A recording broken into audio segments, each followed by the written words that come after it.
In the second half of our discussion of reactions, we're going to talk about redox reactions in particular.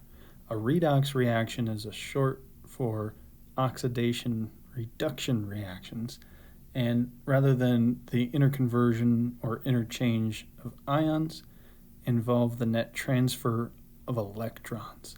Electrons are transferred from a substance that gets oxidized or loses electrons to a substance that gets reduced or gains electrons. So a redox reaction is just a shortened term of oxidation reduction, which in turn are fancy terms for the loss of electrons and the gain of electrons respectively. We need to remember that terminology, and there are two ways that we can use mnemonics to help us remember. We can either remember oil rig, or, my personal preference, Leo the Lion says grr. Oil rig. Oxidation is loss. Loss of what? Electrons. Reduction is gain. Rig. Or lose electrons, oxidize. Gain electrons, reduce. Whichever way you prefer to remember it, we need to keep this in mind.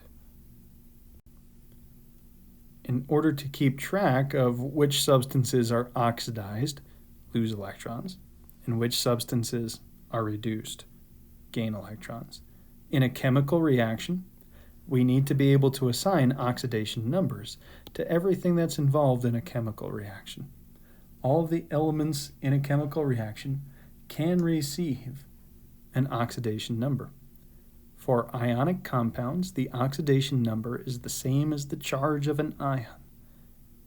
And for covalent compounds, non-ionic compounds, the oxidation number is like the charge that an element would get if it were in an ionic compound. In order to assign oxidation numbers, we're always going to use the most electronegative element and give it its preferred oxidation state. We're going to keep in mind that elements from groups 1A and 2A, the alkali metals and the alkaline earth metals, get charges that we have already been able to predict, +1 or +2. Aluminum gets a +3 charge, all as their preferred oxidation states. Lastly, all of the oxidation states, just like all the charges of ions and ionic compounds, sum together to give us the total charge of the compound or ion that we're interested in. Remember that neutral ionic compounds have no net charge, so all of the oxidation numbers for everything in an ionic compound or neutral compound must add up to 0. All of the oxidation numbers for ions must add up to the charge of an ion. So let me do a few examples with you. Take, for instance, zinc chloride, ZnCl2. To assign oxidation numbers, we're going to approach just the same way that we would have assigning charges to ions. We'll use the most electronegative element, in this case chlorine, as a benchmark. Chlorine is a halogen. It prefers to have a -1 charge as an anion. And because there are 2 chlorines, the zinc in this compound must have to have a 2+ charge in order to compensate for the 2 chlorines present. We say that the charges of zinc and of chloride in zinc chloride are the same as the oxidation numbers. These are the oxidation numbers in addition to charges, and for ionic compounds, they really mean the same thing. In a covalent substance like sulfur trioxide, SO3, we can use a similar approach to assign oxidation numbers. Even though this isn't an ionic compound, we can still recognize the most electronegative portion of this compound, oxygen, as getting a preferred charge, or oxidation number. We know based on oxygen's position on the periodic table that it likes to form -2 anions, and it likes to have the oxidation number -2. There are 3 oxygens, and because there are 3 oxygens, there are 6 total negative charges.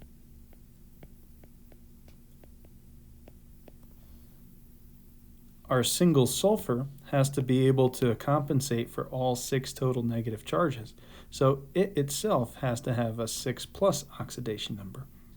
We'll say that the oxidation number of sulfur is 6 plus. Even in more complicated molecules, we can still assign oxidation numbers. In HNO3, for instance, we can still use the most electronegative atom, oxygen, to begin assigning oxidation numbers. Oxygen is 2 minus. We also know that because hydrogen is at the front of this molecule and is in group 1A, that it gets a 1 plus oxidation state or charge. That leaves just nitrogen at the middle. At this point, we have got a 2 minus oxidation state from each oxygen, and there are 3 oxygens, so that's 6 total negative charges. We've got 1 hydrogen with a 1 plus oxidation state. That's 1 total positive charge. So right now we're at 1 positive, 6 negative, 5 total negative charges. The nitrogen here needs to compensate for those 5 total negative charges by being a 5 plus oxidation state, 5 positive charges. Together, 1 positive plus 5 positives, 6 positives, 3 oxygens that are each 2 minus give us 6 negative charges. So that's how we assign oxidation states to everything in HNO3. In ions, the only difference will be that the charges of everything will add up to the overall charge on our ion. So we need to keep in mind that everything in dichromate will have an oxidation number that in sum total add up to 2 minus, or negative 2. Once more, the most electronegative atom in this compound is oxygen. It's got a 2 minus charge. There are 7 oxygens, so all told, there are 14 negative oxidation numbers from all the oxygens combined. There are 2 chromiums, and because there are 2, we know that each one has to contribute just a fraction of the charges that remain. So something times 2 has to add up to a number that, when added to 14, gives us negative 2. Well, we know that 12 positives plus 14 negatives will give us negative 2. So all of our chromiums together have to add up to a 12 plus oxidation state. What times 2 gives us 12? 6. The chromium in this compound must be a 6 plus oxidation state. Take a few moments at this point to assign oxidation numbers to all of the atoms in the remaining compounds, and then come back to this video and I'll show you these results. The oxidation states are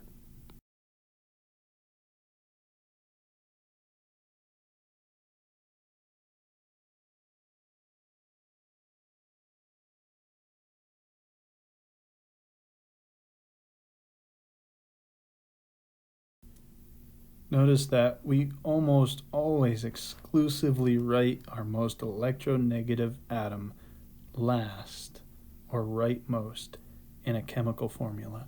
There are some exceptions. We'll talk about one type in the next few slides. So in the first part of this chapter, we looked at a few examples of categories of reactions. I want to show you now that many of these categories of reactions are actually redox reactions. In a decomposition reaction, where one substance transforms into 2 or more substances, like in the reaction of mercury 2 oxide under the heat of a flame to produce metallic mercury and oxygen gas, a redox reaction occurs. Mercury goes from having a 2 plus oxidation state to having a 0 oxidation state as an element all by itself. The only way for mercury, as just Hg, to have any numerical oxidation state and have that oxidation state add up to 0 is for itself to be 0. All elements in their free forms have a 0 oxidation state. Oxygen goes from having a -2 oxidation state in the reactants to having a 0 oxidation state as an element all by itself.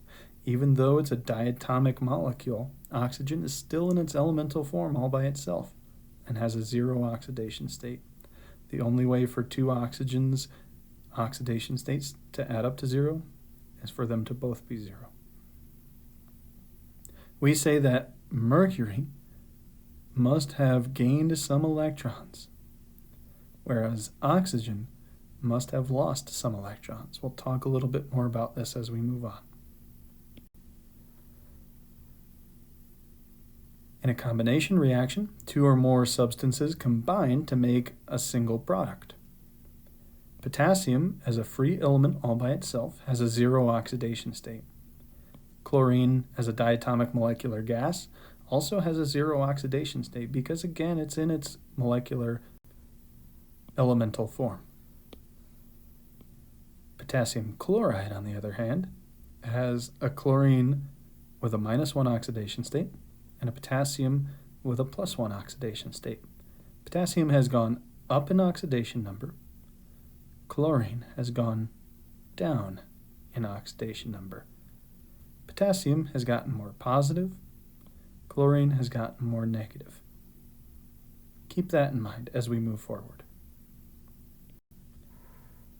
Lastly, in single displacement reactions, we also find redox. In an example of silver nitrate reacting with copper to form copper 2 nitrate and metallic silver, we see that silver in the compound silver nitrate has a +1 oxidation state, nitrogen a +5, oxygen a -2. Copper as a free element all by itself must have a 0 oxidation state. On the product side, nitrogen and oxygen remain unchanged, but copper has gone to a +2 oxidation state, and silver has become an elemental form with a 0 oxidation state. Silver goes from +1 down to 0, suggesting that it has gained electrons. Copper has gone from 0 up to +2. It's got more positive, suggesting that it has lost electrons. At this point, let's write that down and make sure that we can reconcile it ourselves. So, going up in oxidation state,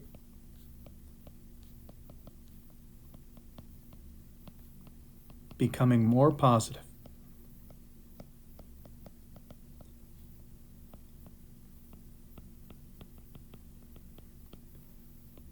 Like copper has done here, must be associated with the loss of electrons.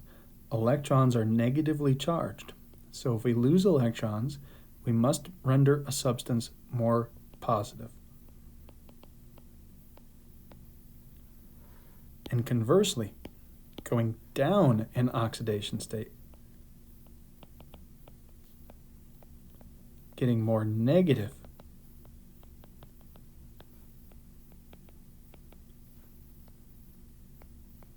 must mean that we've gotten an excess of electrons. Electrons are negatively charged, and the only way to get more negative would be to gain some electrons. We've already given definitions to these terms. Losing electrons is called oxidizing. Gaining electrons is called reducing. So, anytime that we can identify a substance which has gone up in oxidation state, gets more positive, or whose oxidation state goes up in the air,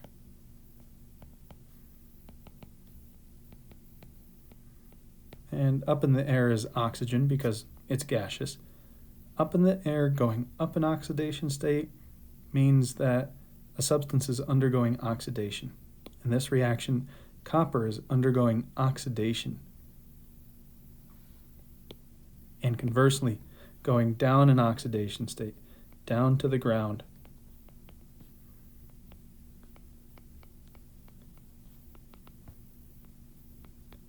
Means you're reducing in size. Down to the ground, or down in oxidation number, means that you must be gaining electrons. You must be reducing. In this reaction, silver is reducing because it is going down in oxidation number. We can use that information to help us think about what substances are oxidized, what substances are reduced in a chemical formula. And then we'll talk about some confusing terminology relating to agents afterwards. To deal with this problem, we're going to write out a balanced chemical reaction and assign oxidation numbers to every component of every compound or substance involved in both the reactants and the products of a chemical reaction. For example, when lead 2 oxide reacts with carbon monoxide gas, it produces the products elemental lead and carbon dioxide gas. This is a balanced reaction, and the first thing we're going to do to this balanced reaction is for every single reactant and product in turn, assign oxidation numbers to every component of each substance. In lead 2 oxide, the most electronegative element is oxygen, and oxygen likes to have a 2- oxidation state. Lead, therefore, must like to have a 2+ oxidation state in this compound. In carbon monoxide, the most electronegative element is oxygen. It prefers 2-. Therefore, the carbon must be 2+ in oxidation state. When lead is all by itself, as a neutral element, it has no oxidation state. The only way to get lead's oxidation number to add up to 0 when there's just one lead is to have lead be 0. All elements in their free states are 0 oxidation state. For oxygen and carbon dioxide, the oxidation number is -2. There are 2 of these oxygens, therefore the carbon must have a 4+ oxidation state here. Notice that lead has gone down in oxidation state. We said on the previous slide that going down in oxidation state, down to the ground, means one has reduced. We say that the element reduced is lead.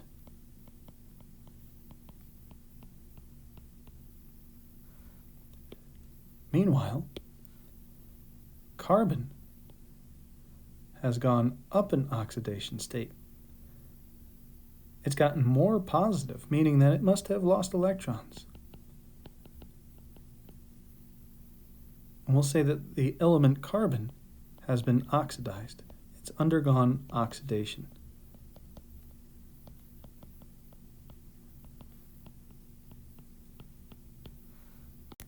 As a result of some historical terminology and nomenclature, and more so just as a way to confuse introductory chemistry students, we also throw around some confusing terminology in chemistry. We talk about agents.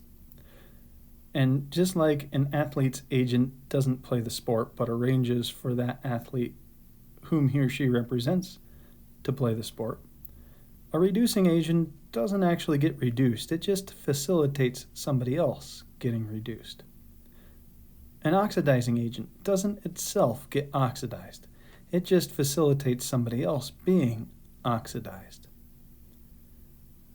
In order to facilitate somebody else getting reduced or gaining electrons, a reducing agent must lose electrons.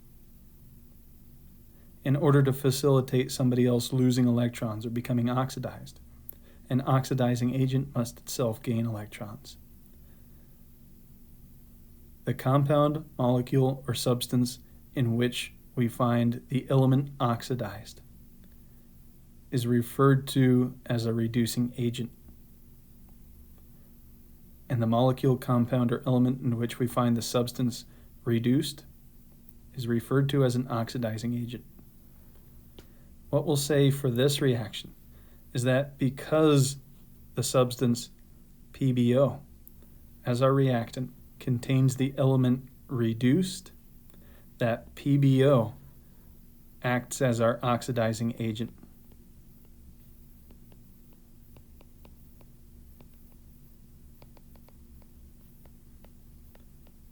By virtue of lead in PbO gaining electrons, this substance allows another to be oxidized.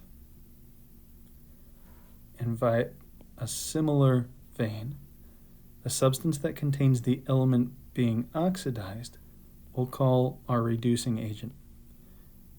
Carbon monoxide contains the carbon that is oxidized over the course of this chemical transformation. And we'll call carbon monoxide our reducing agent.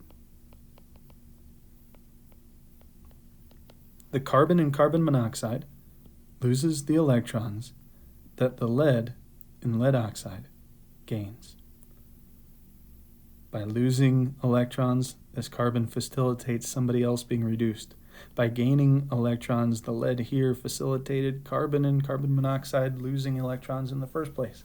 So we have this roundabout, confusing interchange of substances. But if we can identify a substance, an element, reduced, then the compound molecular formula in which it exists is the oxidizing agent. And if we can identify the element oxidized, then the compound molecular formula in which it exists is the reducing agent. We will always exclusively refer to these things as the reactant side of our chemical formula. Let's do a few more examples so you see what I mean. When iron 3 chloride is produced from iron and chlorine gas, we can write down a balanced chemical reaction to represent that process. Iron, Fe, is an element all by itself, a solid metal. It reacts with chlorine gas, whose chemical formula is Cl2. Remember, chlorine exists as a diatomic molecule. These things react to produce iron 3 chloride, whose chemical formula is FeCl3. We'll say that this is a solid material. A balanced chemical reaction for this process would have a coefficient of 2 in front of iron 3 chloride, a coefficient of 2 in front of iron, a coefficient of 3 in front of chlorine. And the reason that I show you this is that even though we can balance a chemical reaction, those coefficients are inconsequential when it comes to assigning oxidation states. So I can largely ignore these things for the purposes of writing out oxidation states. It really doesn't matter what they are, so long as I know what the chemical substances involved in my chemical reaction are. Iron, as an element all by itself, must have a zero oxidation state. Chlorine, in its elemental form, an element all by itself, albeit two of the same element in a molecule, must also have a zero oxidation state. But in a compound, chlorine, being the most electronegative atom in FeCl3, gets a -1 oxidation state. Iron gets a 3+ oxidation state. We'll recognize that iron has gone up in oxidation state, up in the air, suggesting it's been oxidized. Whereas chlorine has gone down in oxidation state, down to the ground, meaning it has been reduced. So next, let us assign the element oxidized, the element reduced, the reducing agent, and the oxidizing agent for this reaction. We've identified that iron is the element oxidized. Iron is oxidized because it gets more positive. It must have lost electrons in order to get more positive over the course of this chemical transformation. It exists in the reactant side of this chemical reaction as just iron, not in a molecule or a compound. The element reduced is chlorine. Chlorine goes down in oxidation number, must have gained more electrons to become more negative. The substance in which chlorine exists on the reactant side of this chemical formula is a molecule.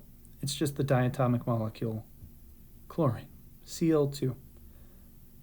The reducing agent is iron. The oxidizing agent is chlorine, molecular chlorine, Cl2. All right, let's do one final example. Let's analyze the combustion of ethane in oxygen. I don't expect you to know what ethane is. It's a chemical substance with the formula C2H6. It's a gas, G. It reacts with oxygen to combust. Oxygen is a diatomic molecule much like chlorine, with a chemical formula O2. The products of a combustion reaction are always carbon dioxide and water vapor. So this will always be the general form of a combustion reaction. This is a little bit trickier to balance, but we can balance it nonetheless. A balanced chemical formula for this substance ends up looking like this.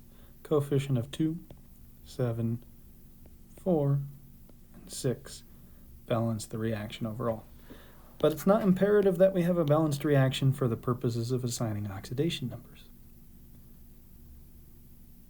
We can look at the most electronegative atom of most compounds to be able to assign oxidation states, except for hydrocarbons, among some other exceptions. Here, if we assigned carbon its preferred oxidation state first, we might erroneously assign it -4. But that would force hydrogen into having a potential oxidation state that it really doesn't want to have. Hydrogen can only have a +1 oxidation state due to its location on the periodic table, unless it's partnered in an ionic compound as an anion. It's not in an anionic form here, so it must have a +1 oxidation state. There are 6 hydrogens, so there are 6 positive oxidation numbers. There are 2 carbons, so each carbon must have a 3- or -3 oxidation state. Oxygen is its elemental form all by itself, therefore it gets a 0 oxidation state. Whereas oxygen and carbon dioxide, the most electronegative element, gets a -2 oxidation state. There are 2 of them, so carbon must have a 4+ oxidation state here. We can assign oxidation states like normal in H2O because they work out appropriately. Hydrogen is +1, oxygen -2. Overall, we find that only carbon and oxygen change oxidation states through the course of this reaction. Carbon goes from being -3 to +4. It has gone up an oxidation number. So carbon must be the element that's oxidized. Oxidation, up in the air. Oxygen, no matter where we look, either to the oxygen in CO2 or to the oxygen in H2O, has gone down in oxidation number. It must have undergone reduction. So oxygen must be the element that's reduced. The reducing agent is the substance that contains the element oxidized. The thing that contains carbon on the reactant side of our reaction is ethane, C2H6. The oxidizing agent is the substance that contained the element being reduced. The substance that contained oxygen was O2. So oxygen acts like the oxidizing agent, and hence the origin of this terminology. In combustion reactions, oxygen always acts as an oxidizing agent. Oxygen gets reduced, facilitating something else to be oxidized.